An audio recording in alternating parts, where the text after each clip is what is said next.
Congress party और national conference के बीच में अलायंस है। क्या ये आप लोगों के लिए एक बड़ी चुनौती बन सकता है? डरे खड़े हैं। कांग्रेस तो सत्ता की लोलुपता के कारण से किसी भी पार्टी के साथ अपने सर्वाइवल के लिए लड़ती है। 2 एमपी लेकर के लोकसभा में, राज्यसभा में 370 नहीं हटती है। राहुल गांधी एक ऐसे व्यक्ति हैं, किस वक्त क्या बोलेंगे वो तो अभी भी फॉरेन में, अमेरिका में जाकर के भारत के खिलाफ बोलते हैं। उनसे यही अपेक्षा की जा सकती है। आपके जो ग्रेट ग्रैंडफादर थे उनके कारण से जम्मू कश्मीर की तबाही हुई है, जिसको अब नहीं होना। आपकी सरकार आएगी तो आप बुलडोजर चलाएंगे यहाँ पे। जो गलती करता है उस पर जल्दी निर्णय रहना भी चाहिए। ये जम्मू कश्मीर में एक नया इतिहास बनेगा और आने वाली असेंबली में भी 370 हटने पर मोहर लगेगी।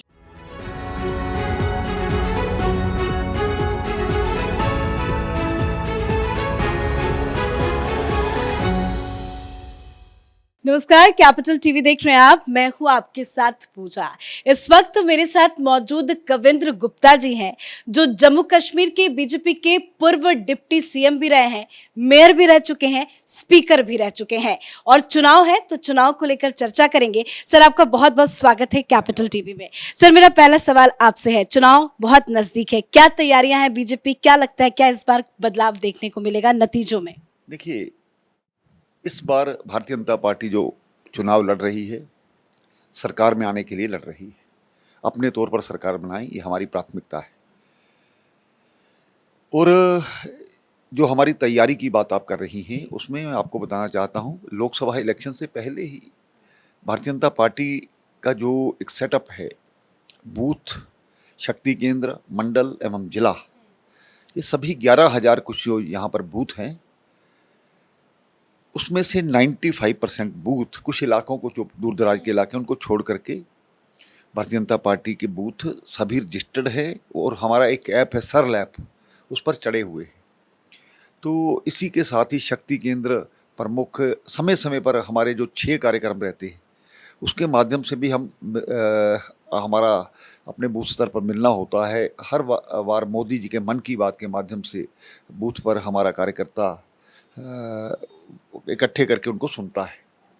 तो जहाँ तक तैयारी है, वो पूरा एक राष्ट्रीय पार्टी होने के नाते पूरा देश इसकी चिंता करता है। और जम्मू कश्मीर का इलेक्शन का जहाँ तक प्रश्न है, तो ये एक बड़ा दिलचस्प इलेक्शन होने वाला है। और धारा 370 तोड़ने के बाद भारतीय जनता पार्टी एक उस पर मोहर लगे। बिल्कुल, तो तैयारियां आपकी जबरदस्त है, लेकिन ऑपोजिशन की बात करें तो उनकी भी तैयारियां पूरी हैं। इस बार के इलेक्शन में कांग्रेस पार्टी और नेशनल कॉन्फ्रेंस के बीच में अलायंस है। क्या ये आप लोगों के लिए एक बड़ी चुनौती बन सकता है? डरे हुए हैं वो।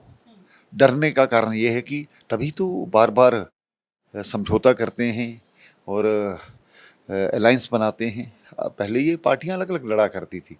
कहीं ना कहीं भारतीय जनता पार्टी का बढ़ता हुआ ग्राफ इनको सता रहा है, और इसलिए जगह जगह पर वो भी कह रहे, कभी पीडीपी से अपील करते हैं, कश्मीर में अपील करते हैं कि आप जहां कांग्रेस का कैंडिडेट है या हमारा कैंडिडेट, उसके खिलाफ कैंडिडेट को खड़ा मत कीजिए।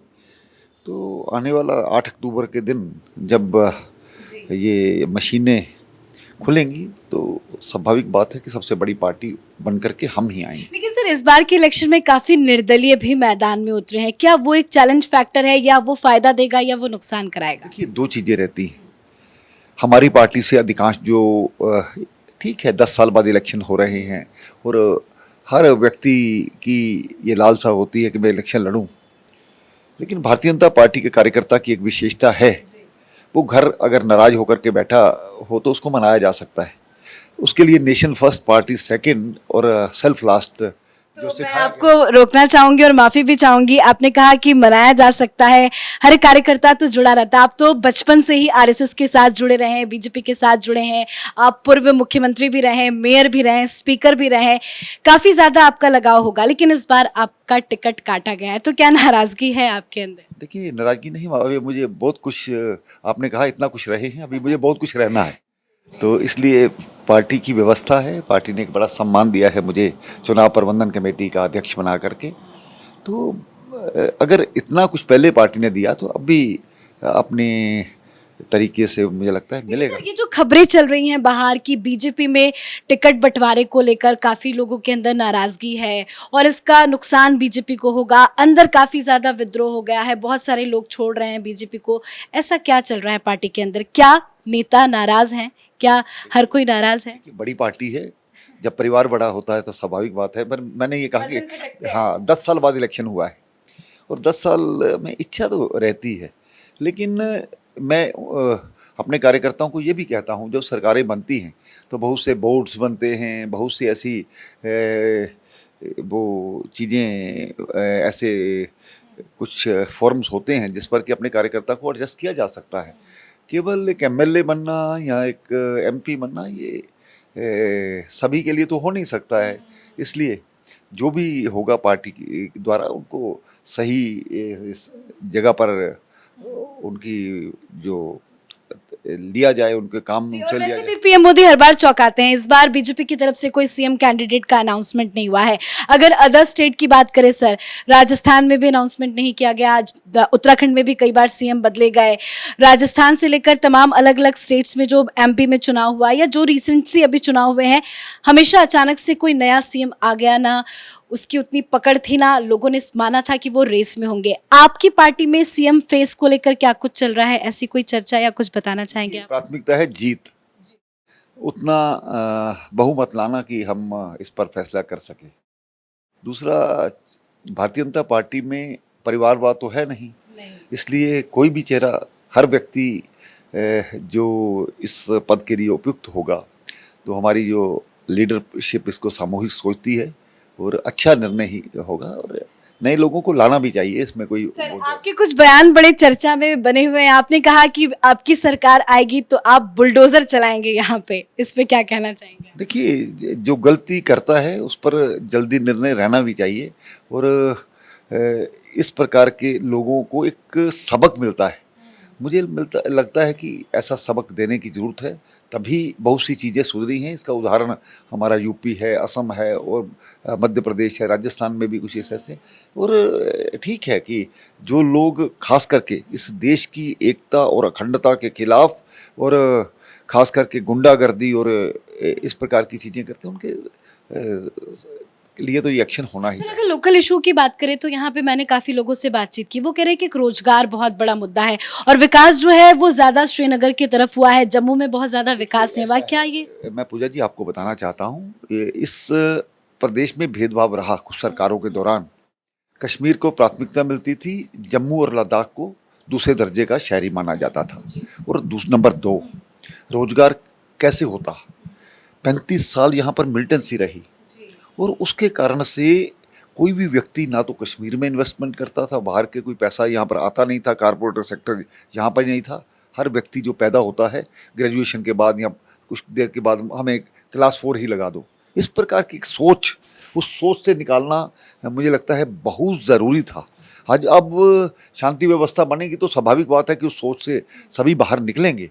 तो इंडस्ट्री के माध्यम से, इंफ्रास्ट्रक्चर डेवलपमेंट के माध्यम से ये जो काम हो रहे हैं उसमें बहुत से अवसर ऐसे पैदा होंगे जिसमें कि रोजगार। सर, उमर अब्दुल्ला कह रहे हैं कि अगर अलायंस की गवर्नमेंट आती है एनसी और कांग्रेस की तो वो 370 की वापसी कराएंगे। वो ये भी कह रहे हैं कि पता है उन्हें काफी वक्त लगेगा, लेकिन वो कोर्ट की लड़ाई लड़ेंगे, लेकिन वो ये हर जगह कह रहे हैं कि वो 370 की वापसी कराएंगे। Is it possible? देखिए, सुप्रीम कोर्ट की लड़ाई तो उन्होंने लड़ी है, तो वहाँ पर मुँह की खा के आए हैं।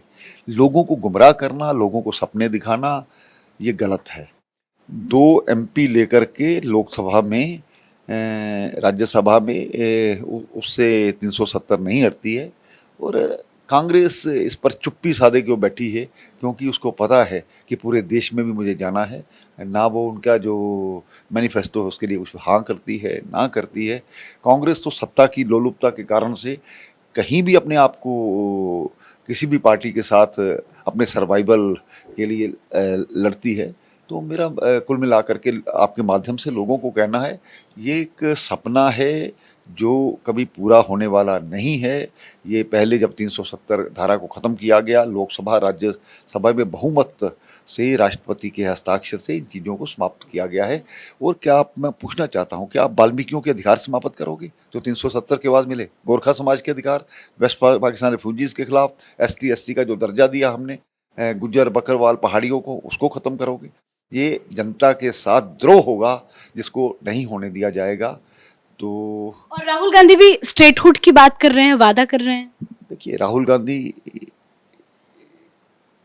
कोई शब्द नहीं है आपके पास उनके लिए। राहुल गांधी एक ऐसे व्यक्ति हैं, किस वक्त क्या बोलेंगे, वो तो अभी भी फॉरेन में, अमेरिका में जाकर के भारत के खिलाफ बोलते हैं। उनसे यही अपेक्षा की जा सकती है। जब हमारे प्रधानमंत्री जी, माननीय गृह मंत्री जी संसद के पटल पर कह चुके हैं कि उपयुक्त समय पर जब हमने वो माना है, भारतीय जनता पार्टी कहती है, तो आप कौन होते देने वाले? आप अपोजिशन में बैठे हो। आपको, हमें जम्मू कश्मीर की ज़्यादा चिंता है। आपके जो ग्रेट ग्रैंडफादर थे, उनके कारण से जम्मू कश्मीर की तबाही हुई है, जिसको अब नहीं होने दिया लेकिन जाएगा। राहुल गांधी कह रहे हैं कुछ विकास ही नहीं हुआ है जम्मू कश्मीर। तो उनको अभी देखिए, गुलमर्ग घूम करके आए थे, हैं, बर्फ से बहन भाई खेल रहे थे, सेल्फी पॉइंट पर जाकर के, लाल चौक जहाँ पर झंडा नहीं चढ़ता था, वहाँ पर जैसे आजकल तो उनके नेता जो शिंदे जी हैं, उन्होंने अपनी किताब में लिख दिया। तो उनको, उनसे सीख लेते, बुजुर्ग हैं आपके शिंदे साहब, उनसे कुछ जानकारी ले लेते। देखिए, तो क्या टारगेट है? बहुमत का आंकड़ा पार हो पाएगा? आखिरी सवाल। उसी के लिए काम कर रहे हैं और करेंगे।